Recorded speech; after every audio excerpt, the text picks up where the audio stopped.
Kæru vinir, megi góður Guð veita þér og þínum gleði og farsæld á komandi ári.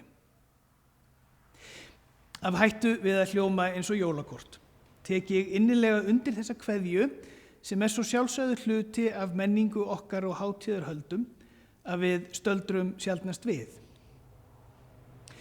Áramót byggja á djúpstæðri þörf manneskjunnar til að gera upp og setja punkt við áfanga á lífsferli okkar og hefja nýtt skeið í samhengi við það samferðafólk sem við göngum með. Skeið sem í senn endurtekning á því sem við þegar höfum lifað og tækifæri til að vaksa í átt að meiri fegurð, hamingju og kærleika í líf okkar. Geta mannsins til að muna í senn styrkleiki okkar og veikleiki og eitt af því sem hefur gert okkur kleift að þróa með okkur þá tækni og menningu sem einkennir tilveru okkar og tilgang. Með því að muna getum við lært og með því að miðla minni okkar getum við deilt reynslu okkar með öðrum. Þær upplýsingar sem við söfnum og munum eru ekki einungis upplýsingar, heldur ekki síður upplifanir og úrvinnsla.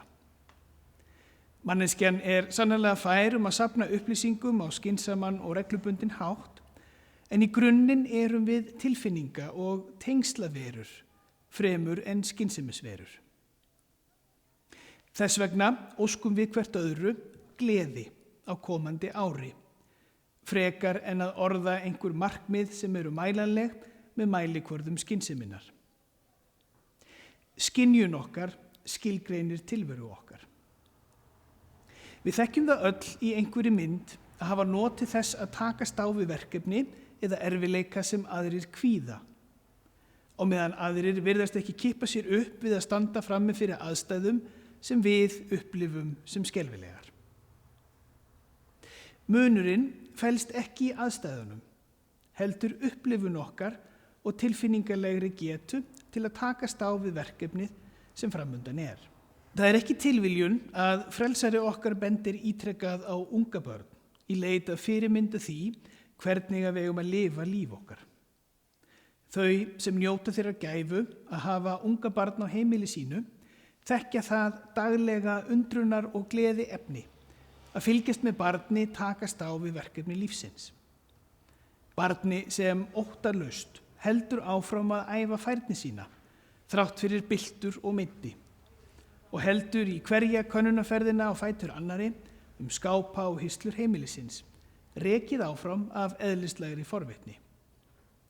Ósigra og vonbrigði hrista börn jafn harðan af sér með lífsgleðina að vopni í leit að nýjum áskorunum.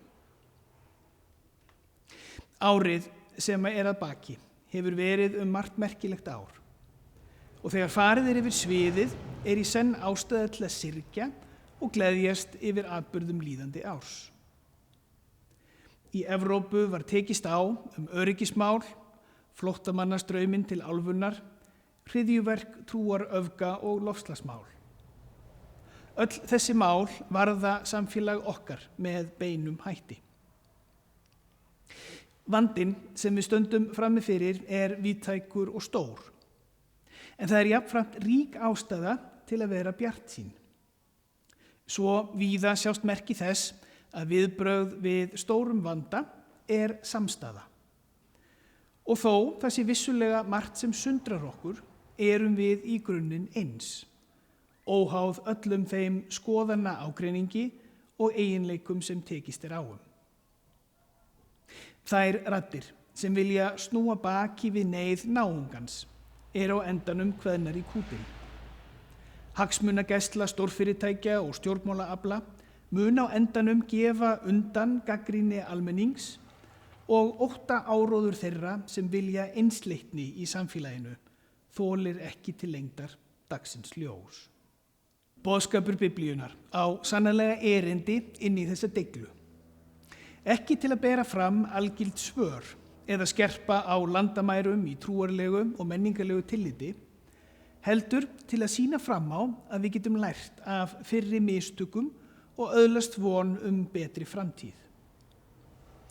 90. Davíðsálmur fer þar fremstur í flokki og þar í forgrunni samhengi tímans.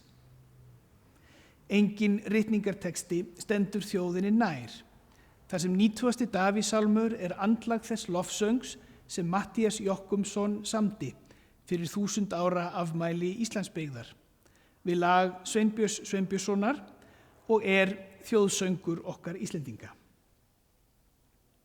Sálmurinn sem vonarkvæði, ort í von að Guð bænheyri þjóð sína, hefst með þeirri huggun að við erum örugg í hans hendi.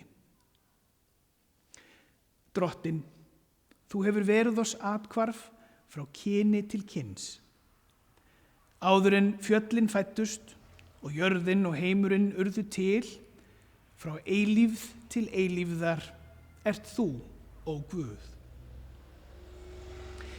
Hverfuleiki þessa lífs og stutt æviskeið síðan áréttað með því að setja mannsævina í samhengi við stærra samhengi tímans. Þú lætur manninn hverfa aftur til duftsins og segir: hverfið aftur þér mannanna börn, því að 1000 ár í þínum augum sem dagurinn í gær. Þegar hann liðinn, já eins og nætur vaka. Loks ákall að vera þess meðvituð að lífið stutt og að okkur beri að njóta þess takmarkaða tíma sem okkur úthlutað. Kenn oss að telja daga vora, að við megum öðlast viturt hjarta. Metta oss að morgni með miskunn þinni, að við megum fagna og gleðjast alla daga vora. Við áramót teljum við fram það sem áunnist hefur á liðnu ári og gerum upp það sem miður fór. Fá verkefni í líf okkar hafa meiri áhrif á lífsgæði okkar en það sem vonbrigði og skömm yfir hinu liðna og ótti í garð þess sem koma skal getur bókstaflega gert okkur ókleift að njóta þess tíma sem við höfum. Við erum breiskar manneskjur sem lifum í fallvöltum heimi og þjáning virðist fasti í mannlegri tilveru.